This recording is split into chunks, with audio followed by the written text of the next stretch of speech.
नमस्कार, स्वागत है आपका हमारे चैनल पर। मैं हूं आपके साथ शिप्रा सैनी।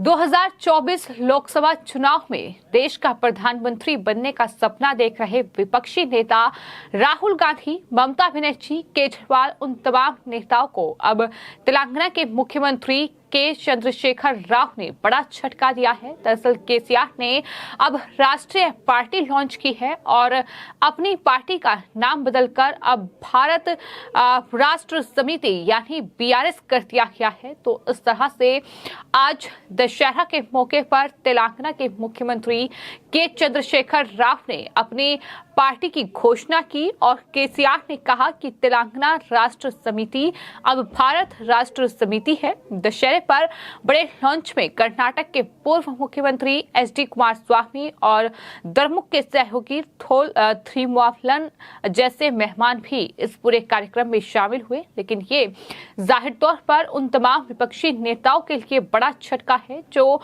अब 2024 में देश का प्रधानमंत्री बनने का सपना देख रहे हैं, जो ये कोशिश कर रहे हैं कि विपक्ष को एकजुट करके प्रधानमंत्री नरेंद्र मोदी और बीजेपी को मात दे पाए, एनडीए को हरा पाए। लेकिन उनके लिए अब केसीआर ने मुश्किलें बढ़ा दी हैं। जिस तरह से केसीआर ने अब अपनी पार्टी का नाम बदलकर टीआरएस से बीआरएस कर दिया है और साथ ही ये राष्ट्रीय भूमिका की आशंका रखते हुए ये पार्टी लॉन्च की गई है और इस तरह से विपक्ष के लिए जाहिर तौर पर ये बड़ा झटका है। लोग भी ये कह रहे हैं कि देश का नेता केसीआर, आज का सीएम कल का पीएम, इस तरह के जो नारे लग रहे हैं वो कहीं ना कहीं प्रधानमंत्री बनने का सपना देख रहे बिहार के मुख्यमंत्री नीतीश कुमार, अरविंद केजरीवाल, ममता बनर्जी जैसे नेताओं के लिए एक बड़ी चुनौती होगा। क्योंकि जिस तरह से केसीआर अब राष्ट्रीय राजनीति में आगे बढ़ने की कोशिश कर रहे हैं, जिस तरह से वो खुद को एक विपक्ष का मजबूत नेता बनाने की कोशिश कर रहे हैं, ये जाहिर तौर पर ममता बनर्जी, राहुल गांधी, अरविंद केजरीवाल, नीतीश कुमार जैसे नेताओं के लिए बड़ा झटका है, क्योंकि वो खुद को 2024 का पीएम कैंडिडेट बताकर अब इस तरह से चुनाव में ताल ठोक रहे हैं।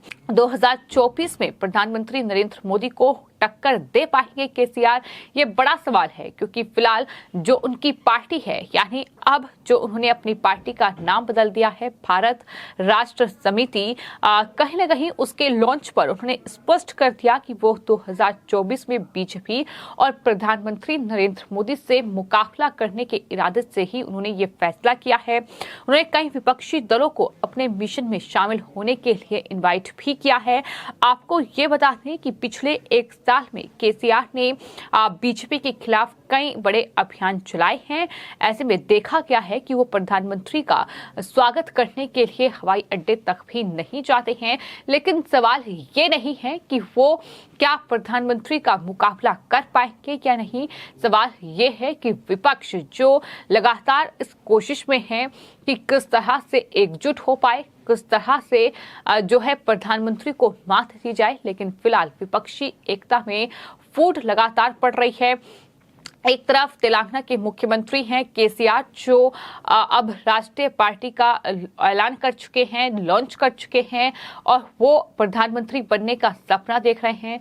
दूसरी तरफ बिहार के मुख्यमंत्री नीतीश कुमार हैं, जो कि राजधानी दिल्ली तक का दौरा कर चुके हैं और वो खुद को प्रधानमंत्री पद का उम्मीदवार 2024 में देख रहे हैं। साथ ही साथ दिल्ली के मुख्यमंत्री अरविंद केजरीवाल को लेकर भी लगातार आम आदमी पार्टी ये कह रही है कि 2024 में मुकाबला प्रधानमंत्री वर्सेस अरविंद केजरीवाल होगा। वहीं ममता बनर्जी प्रधानमंत्री बनने का सपना देख रही हैं और वो महाराष्ट्र से लेकर राजधानी दिल्ली तक तमाम नेताओं से मुलाकात कर चुकी हैं। तमाम सवाल इस बीच ये भी उठ रहे हैं किसी तीसरे मोर्चे का गठन होगा। हालांकि हाल ही में नीतीश कुमार का बयान साफ रहा है। उन्होंने कहा कि तीसरे मोर्चे का गठन नहीं होगा। जब हरियाणा में एक रैली का आयोजन हुआ और तमाम विपक्षी दल के नेता उसमें शामिल हुए। हालांकि ममता बनर्जी, अरविंद केजरीवाल या राहुल गांधी उस बैठक में नहीं पहुंचे थे, उस कार्यक्रम में नहीं पहुंचे थे, लेकिन नीतीश कुमार से लेकर तेजस्वी यादव, बल्कि एनसीपी चीफ शरद पवार भी उस बैठक में शामिल हुए थे। उस वक्त भी तमाम सवाल उठाए थे। तो कुल मिलाकर कहीं ना कहीं विपक्ष के लिए मुश्किलें लगातार बढ़ रही है। 2024 लोकसभा चुनाव धीरे धीरे करीब आ रहे हैं, लेकिन विपक्ष की मुश्किलें कम होने का नाम नहीं ले रही है। हालांकि आज तेलंगाना के मुख्यमंत्री चंद्रशेखर राव की ओर से राष्ट्रीय पार्टी को लॉन्च कर दिया गया है।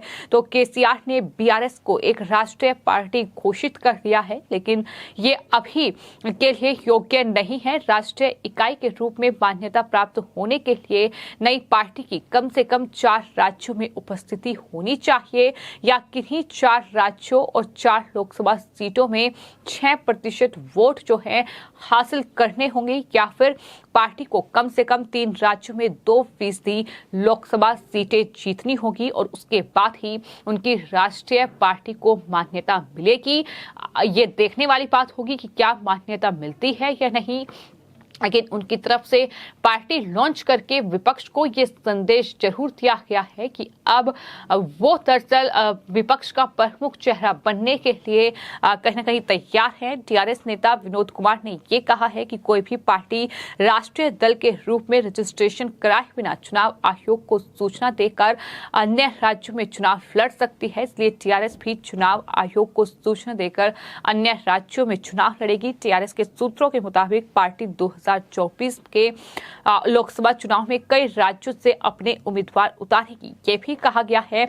लेकिन कुल मिलाकर हम ये भी देख रहे हैं कि किस तरह से टीआरएस ने इस पार्टी को लॉन्च करने से पहले ही लोगों को वहां चुनावी लालच दिया, किस तरह से बोतलें शराब की और साथ ही चिकन बांटा गया, मुर्गे बांटे गए और इसको लेकर बीजेपी ने बड़ा हमला बोला था।